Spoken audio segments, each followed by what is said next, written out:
But a problem why they in the first place is she's saying the fuel gauge stays on high no matter what. Let me start it back up.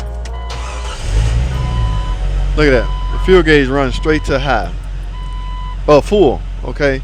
It's been that way for the last 2 months. Okay. I was wondering how she knows she got gas in it. She said so she keep track of that after 50 miles she'll go add some more gas.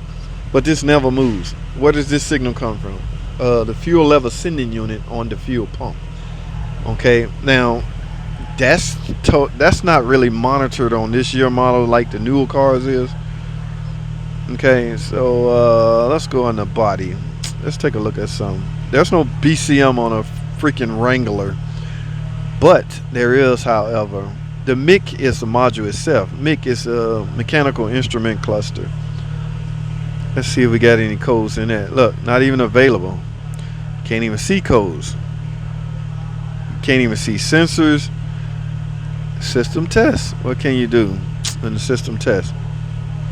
Just monitor PCM monitors. Oh man. Miscellaneous. What's under miscellaneous? Change country code. It's all old technology, guys. Nothing under that. Nothing under that. System test. Did I check that? Yeah. So this signal might be a straight shot. Now I will have to go to the wiring diagram and see is that a straight shot from the fuel tank sending unit up to the cluster. I don't know. I can't memorize none of this stuff. This old technology. So guys, I literally have to now I'm gonna get back to this engine. I'm gonna see if I can y'all know how to do a compression test. I don't want to bore y'all with simple stuff. We just gonna chit chat. This car's running bad. I gotta shut it down. I need to let it up in the air, take a look at converters and things like that. But rich. Why you running rich? Why you running rich? All right, let's do this, guys. I'm gonna go get approval. I have to sell this stuff. Run a compression test. I don't know. Is that an hour? I don't know what we charging now to run it. Of course, you need to remove all the spark plugs when you do a compression test. Disable the ignition system so it will not start and run. And take your readings. Like I say, any discrepancy inside that or during your compression test, shut it down. All bets should be off. And we'll go from there, guys. I'll tell y'all what. Stay tuned. I got to make some decisions. I'm going to go talk to some management, and we'll go from there. All right, stay tuned.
All right, guys, my work here is done. I want to tell you why, guys.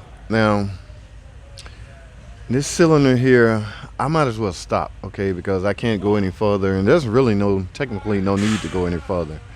Now, we having a problem with rough idle, right? And remember, as I said in the beginning of the video, there's a difference between a rough idle and a misfire.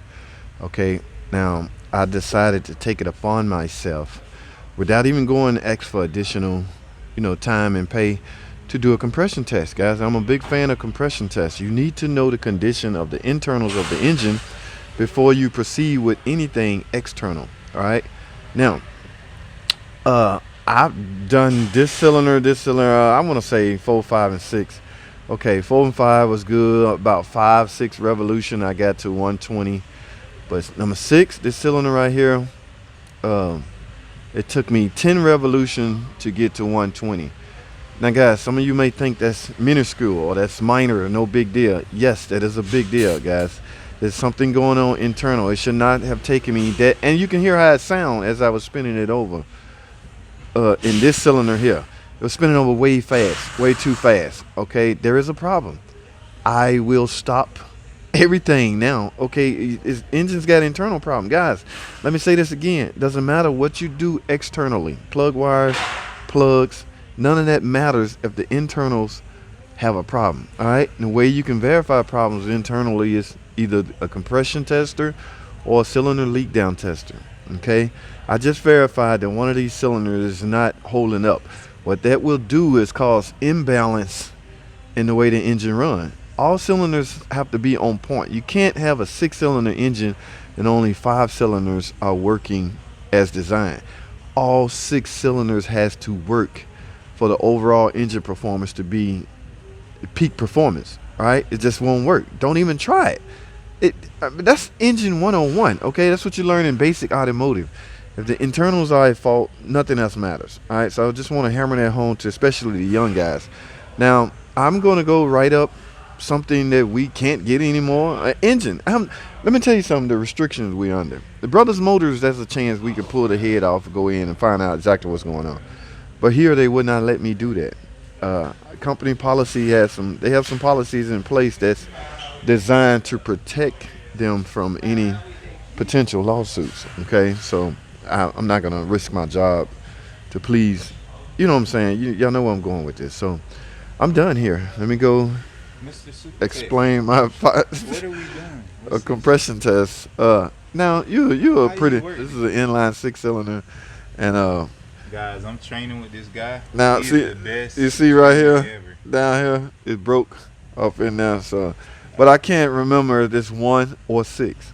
I don't know. I can't remember, guys. So I'm gonna end that right there. But just so you know, low compression, don't do anything else. You're done. At this point, you need internal engine work. All right, guys, that's all I have, man. Thanks for watching. Comment, subscribe. I'll see y'all in the next video.